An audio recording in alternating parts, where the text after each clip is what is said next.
invité aujourd'hui, il est né à Tursault, Québec, le 20 septembre 1951.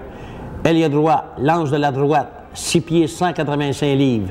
Gagnant du trophée Hard Ross en 1976, 1977 et 1978. Le trophée Lester B. Pearson en 1976, 1977 et 1978. Trophée Conn Smythe en 1977. Le trophée Haas Memorial en 1977-78. Coupe Stanley en 1973, 75, 77, 78, 79. Fait saillant, derrière Club amateur, les Remparts de Québec. Premier choix au repêchage de la Ligue nationale en 1971. Membre de la première équipe d'étoiles en 1975, 76, 77, 118, 119 et 1980. Meneur aux différents des plus et des moins dans la Ligue nationale en 1978. Intronisé au Temple de la renommée en 1988. Ambassadeur pour le Canadien de Montréal. L'idole d'un peuple québécois. Le numéro 10 du Canadien de Montréal, M. Guy Lafleur. Salut, mon Guy. Salut, Guillaume. Eh bien, faites ça. On peut pour manquer de souffle. On l'élargit souvent qu'à un moment donné, on ne va pas se tromper. Écoute, Guy, ça me fait extrêmement plaisir parce que ça fait pas 3 ans qu'on se connaît, là. Tu étais mon idole, tu étais l'idole de bien des Québécois. Quand je dis mon idole, c'est sûr que tous les Québécois, Guy Lafleur, c'était un idole parce qu'il nous a donné des belles soirées, des beaux samedis soirs à la télévision. C'était un joueur électrisant. Aujourd'hui, Guy, tu es rendu dans la restauration, restaurant Mike à Bertheville. Puis les gens que je rencontre, parce que je connais beaucoup de gens, n'en reviennent tout simplement pas de ta simplicité, ta gentillesse, puis t'es toujours disponible pour les gens. T'es un gars qui est élevé en campagne comme moi à Saint-Ignace. Je pense qu'on est du bas de septembre, tous les deux. Différent dans les deux, toi t'es maire de Saint-Ignace, moi je suis pas mon maire de ma ville. Donc, Guy, il y a beaucoup de gens qui se disent, mais comment c'est ça qu'il est gentil puis il est simple de même? Sais-tu de la manière que tu es élevé ou de la manière que tu dois te comporter? Ou... Je pense que c'est de la manière que tu es élevé. Je pense que nous autres, on était une famille qui était très, très unie. Tous les dimanches, c'était la réunion chez les grands-pères, tous les enfants, mes oncles, mes tantes, puis tous les petits-enfants. Tous les dimanches, on se réunissait là, puis on faisait la fête. C'était un rendez-vous qui se passait là, toutes les semaines. Fait que, pour nous autres, la famille, c'est important. Puis aussi, pourquoi changer? Je veux dire, pas parce que tu as connu une belle carrière ou tu as eu du succès dans la vie, il faut que tu changes. Puis, Non, mais Guy, je me dis quelque chose, il y en a bien qui ont changé. Hein? Ben, pas pour le mieux, là. Je veux dire, ça dépend de la personnalité de la personne. La personnalité de la personne aussi. L'esprit de famille. C'est important, les racines. Oui, les racines. Les racines, surtout que tu es un gars de Tursault, tu es un gars du Québec. Tu es un gars qui a commencé, comme tous les jeunes ont commencé au Québec, quoi, 16 ans, petite patinoire dehors, avec les chums. On jouait souvent dehors, puis aussi, c'était le fun. Je veux dire, la patinoire, l'aréna, on ne l'avait pas tous les jours, mais pour nous autres, mais les parents faisaient des patinoires extérieures, puis on jouait quasiment 7 jours par semaine. Dans ce temps-là, c'était comme ça. Aujourd'hui, ça a changé énormément. Je veux dire, les arénas, on se lève tôt le matin pour pratiquer. Puis le hockey, c'est devenu plus une entreprise, si tu veux. Si on regarde le hockey mineur, les parents qui voient les salaires qu'ils se donnent dans la Ligue nationale, on souhaite, on espère que leur enfant va faire une carrière, tu sais. Fait que l'enfant, aujourd'hui, il y a 2 fois plus de pression que nous autres, on l'avait dans le temps. Mais aujourd'hui, Guy, je regarde les jeunes qui jouent dans le hockey mineur, je regarde les jeunes qui jouaient avant. Parce qu'avant, là, tu ne partais pas directement dans le hockey mineur. Disons que tu faisais ton apprentissage pas mal, 16 ans. Après ça, tu t'en venais dans les arénas. Quand tu as commencé comme... à l'école, nous autres. On jouait à l'école. On avait des carnavals à l'école, puis c'était les frères de l'instruction chrétienne qui organisaient le hockey dans ce temps-là. Puis on avait une équipe de gymnastes. Moi, je faisais partie de l'équipe de gymnastes, puis le frère Maurice, à l'époque, était en charge de l'équipe de gymnastes, mais s'occupait du hockey. Fait qu'on jouait classe contre classe, puis c'est de même que le hockey a commencé. Puis on jouait contre les frères le soir. Fait qu'on avait de la compétition, puis c'était le fun. Guy, tu es tombé dans le hockey organisé, disons, tu es tombé dans le hockey mineur. Tu avais quel âge quand tu as commencé? Là? Vraiment, le hockey organisé, j'avais peut-être 9 ans. c'était Moustique, ce qui représente Atome aujourd'hui, je crois. 9 ans. Puis, en n'étant pas du hockey organisé tel quel, il y avait le hockey mineur, il se formait à cette époque-là. Mais les jeunes qui jouaient, exemple, Moustique, jouaient Pee-Wee en même temps. On jouait toujours à un niveau plus haut, dépendamment de la force du calibre du joueur aussi. C'est que pour moi, j'ai toujours évolué à un calibre plus haut. Je jouais Pee-Wee, Moustique, je jouais Pee-Wee en même temps. Parce qu'on n'avait pas beaucoup de matchs durant la saison. Puis quand j'étais Pee-Wee, mais je jouais Bantam. Puis Bantam, je jouais Midget. C'est que j'avais toujours un niveau de supériorité côté calibre. C'est que ça aidait beaucoup. Autrement dit, tu as sauté des étapes. Non, je ne suis pas sauté. Ben, oui et non, parce que je jouais les deux calibres. Je jouais Bantam. Si je jouais Bantam, je jouais Midget. Ça veut dire que tu jouais autrement dit, tu jouais deux catégories. Deux catégories, mais pour la même ville. Là. Ça veut dire que tu jouais pas mal dans une semaine, toi, là. Tu vois, 3-4 en plus des matchs qu'on jouait à l'extérieur, on était 7 jours par semaine sur la glace. Tes plus beaux souvenirs, Guy, c'est sûr que quand on est dans le junior, c'est sûr qu'on commence un midget, Pee-Wee, Bantam, mais quand tu es arrivé probablement dans la ligne dans le temps qui était la ligne métropolitaine, qui aujourd'hui est la ligne junior majeure du Québec. Dans ce temps-là, je me souviens qu'on avait été te voir jouer les Grands de Saint-Ignace, on avait fait la traverse parce qu'on avait été jouer les remparts de Québec. À Sarrête, le temps de la Dégnemoine. Je pense que c'est dans le même temps que Pierre Mondou. Non, Pierre est arrivé par après moi. Moi, il y avait Bill Clément qui a joué pour les Flyers, puis c'était un gars de ma ville natale. Bill Clément, c'est un gars de Tulso. Il y avait aussi Dave Schultz qui jouait à Sarrête. Dave Schultz. Il y avait un dénommé Cournoyer qui était défenseur. Il y avait une très, très bonne équipe, Sarrête, dans ce temps-là. Les remparts, c'était pas les remparts, c'était pas devenu les remparts, c'était les As juniors, c'était pas les As juniors. Qui a changé de nom par après là, pour les remparts de Québec. Mais les As juniors, on n'avait pas une équipe vraiment forte, mais quand même, c'était du hockey de compétition. Puis c'était des belles années.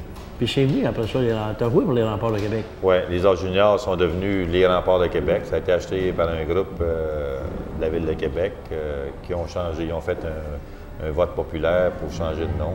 Et c'est parti des As juniors pour s'appeler les remparts. Guy, certainement que dans ta carrière, dans ta jeunesse, tu regardais la télévision comme tout le monde, puis tu avais probablement une idole qui joue au hockey dans la Ligue nationale, puis que toi, ben, ça te donnait le goût de plus de jouer. Puis à ce moment-là, quand tu étais junior majeur du Québec, est-ce que tu pensais à faire un avenir dans le hockey dans la Ligue nationale? J'espérais, je souhaitais. Mon rêve, c'était ça. De faire une carrière dans la Ligue nationale. Mes idoles dans ce temps-là, même les années juniors, les remparts, c'était Jean Béliveau, puis il y avait Bobby Orr.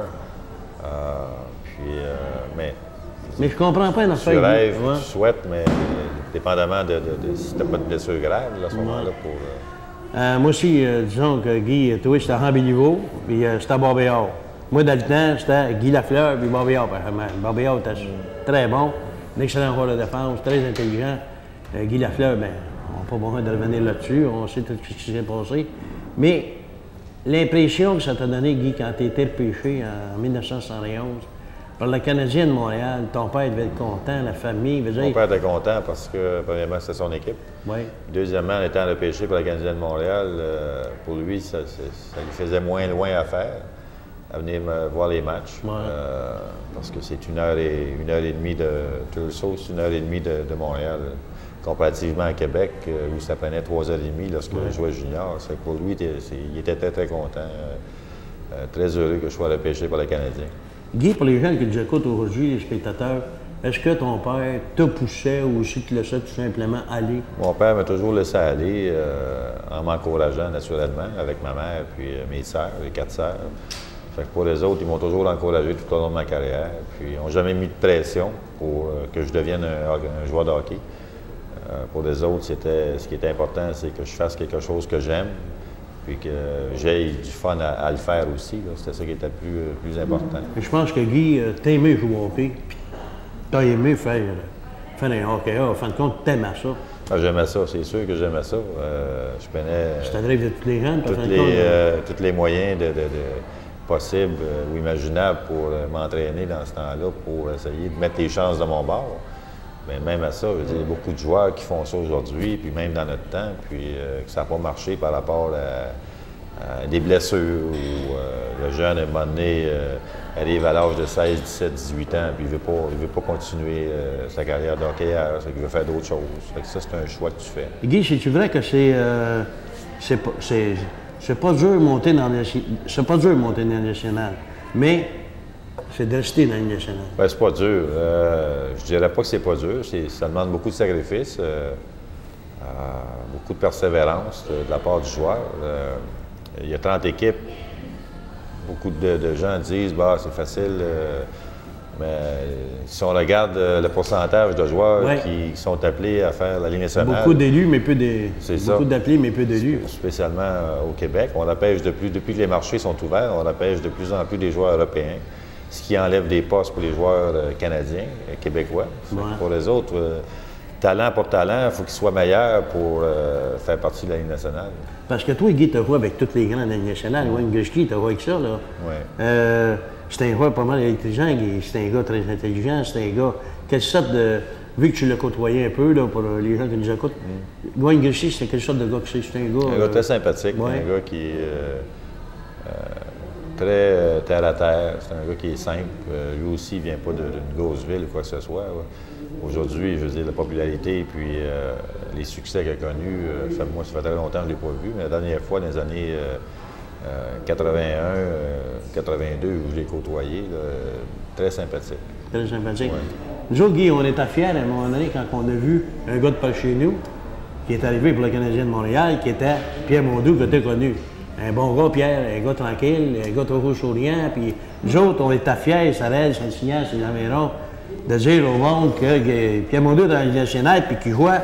Guy, si on parlait un petit peu, là, nous autres, on a toujours été un petit peu passionnés, puis on se posait toujours des questions.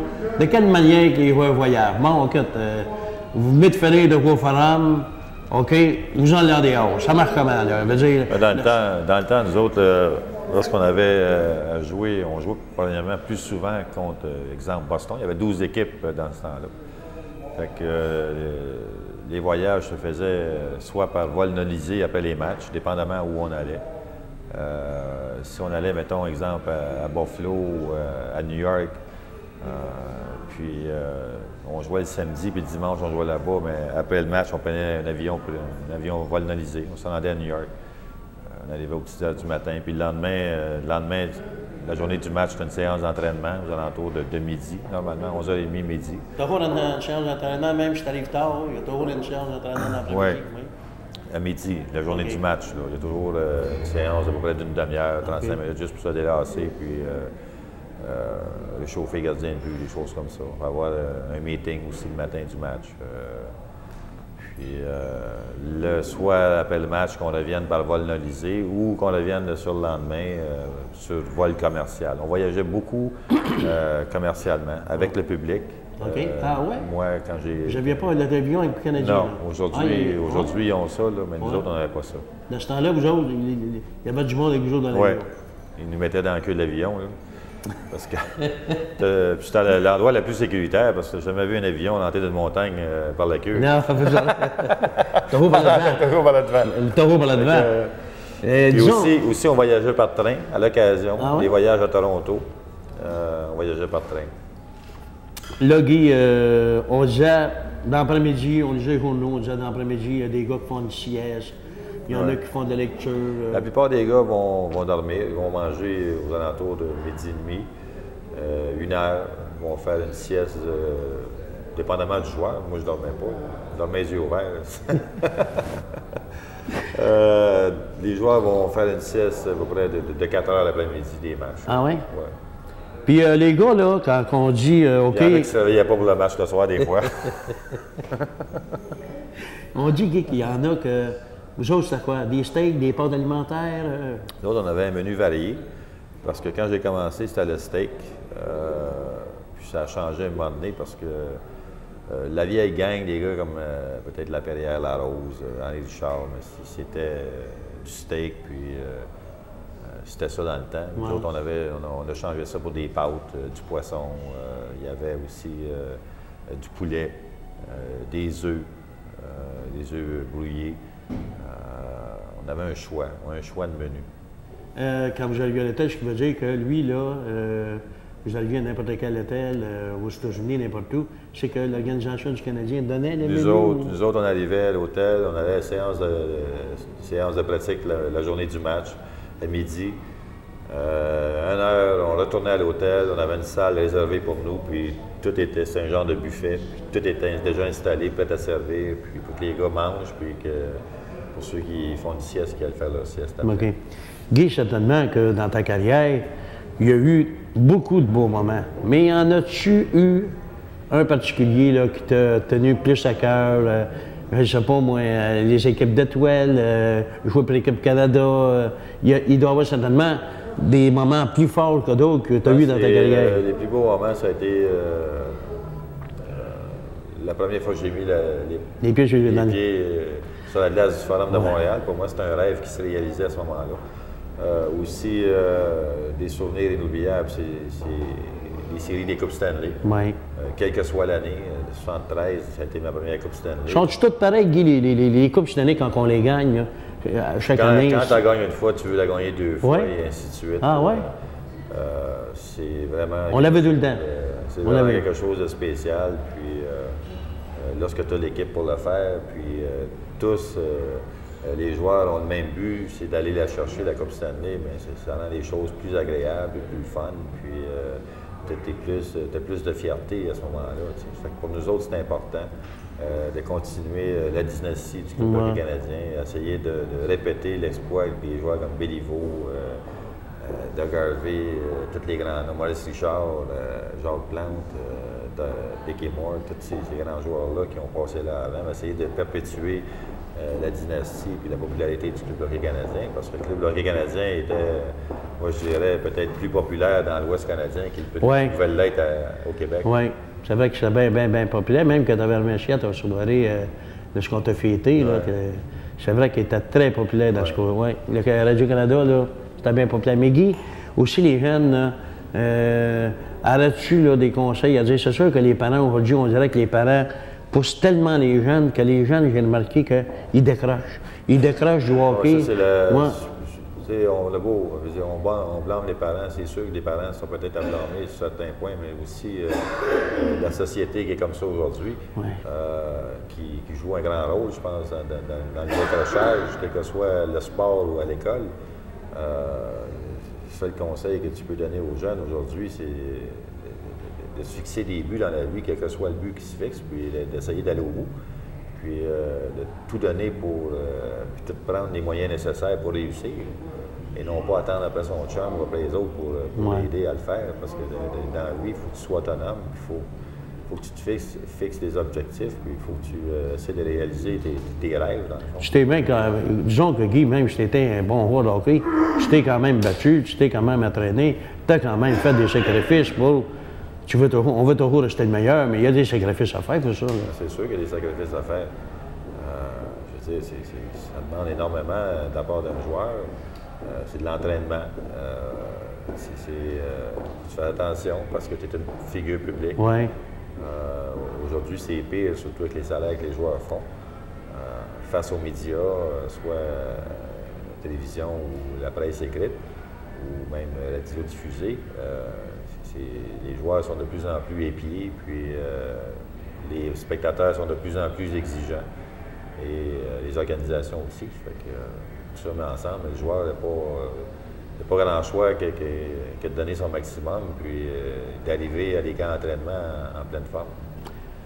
Guy, si, disons que tu as connu une belle carrière, ça a bien été, tu as travaillé, tu as réussi, mais s'il y avait quelque chose que tu aimerais te toucher, à recommencer, y avait-tu quelque chose que tu aurais fait autrement aussi? Tout est correct de même? Je veux dire, dans la vie, des fois, on dit, ben, on a fait ce qu'on devait faire, puis peut-être par le manque d'expérience, ou des choses de même.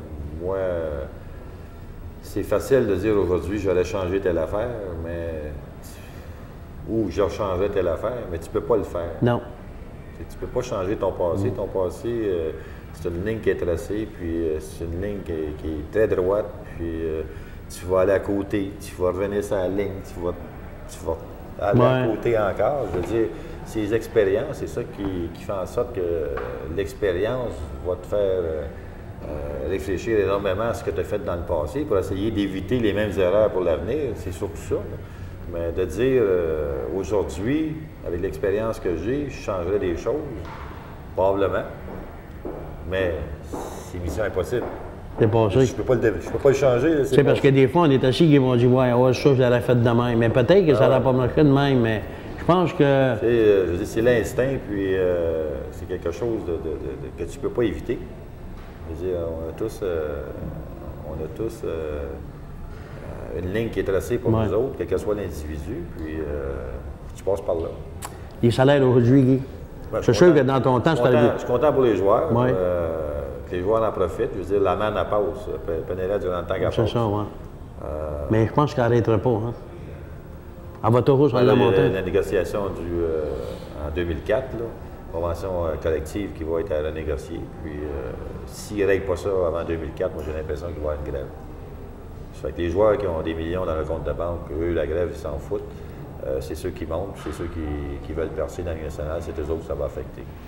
C'est sûr que c'est pas trop facile, mais à un moment donné, je pense que c'est bien beau demander, mais à un moment donné, c'est peut-être. Moi, j'ai toujours dit que si les joueurs aujourd'hui gagnaient des gros salaires, moi, je m'assure sur la faute des propriétaires, parce que c'est eux autres, Guy, qui donnent les salaires. C'est qu'ils en ont fait avec nous autres. Hein? Ils en ont fait avec nous autres. Oui, ils en ont fait avec nous autres. Oui, ils en ont fait dans le temps de Maurice Chichard, mais cette monnaie, qui était le bas, ils ont fait bien de l'argent à l'Organisation du Canadien. Écoute, en fait de l'argent, mais. Tout change aujourd'hui. Mais tout change. Dans le sport, c'est comme ça. Puis dans le baseball, le football, le basketball, il y a des salaires qui se donnent. Le soccer, même. Coupe du monde.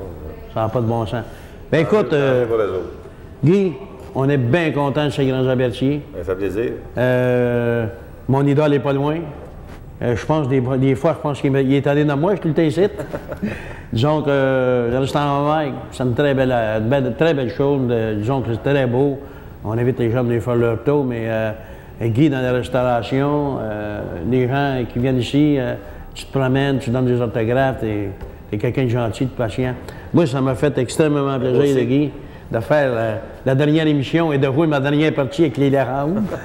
Disons que ça n'a pas bien été de bon côté, mais j'ai bien apprécié la simplicité de ces gars-là, parce que quand tu ne les connais pas, tu dis, ouais, c'est-tu des sautés, c'est-tu des francs, mais les gars étaient tous, les Larandes du Marc passé à Berthier. Oui, c'est fun. T'es tous smart, une bonne gang de gars, puis des gars qui aiment jouer ensemble. C'était pour une bonne cause aussi. C'était pour deux bonnes causes, puis disons qu'on est capable de faire profiter au pot un petit peu d'un beau Noël. Il y a tellement de misère aujourd'hui, mais... Le hockey mineur. Puis le hockey mineur, fait que disons que c'était pour deux bonnes causes. Mais Guy, je te remercie. Plaisir. Puis j'invite les gens à venir le voir au restaurant.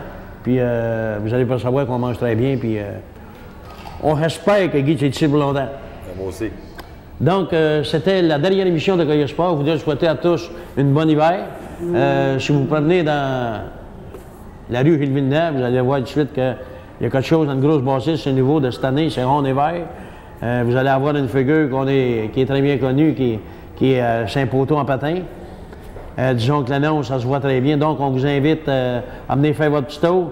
Puis, je suis convaincu que ceux qui ne le connaissent pas, Guy Lafleur, puis ceux qui vont venir voir Guy Lafleur, vont s'apercevoir que c'est un gars qui est terre à terre, c'est un gentleman, puis c'est un super bon gars. Alors, je vous dis à la prochaine pour une autre émission, quand je ne sais pas, de Coyote Sport.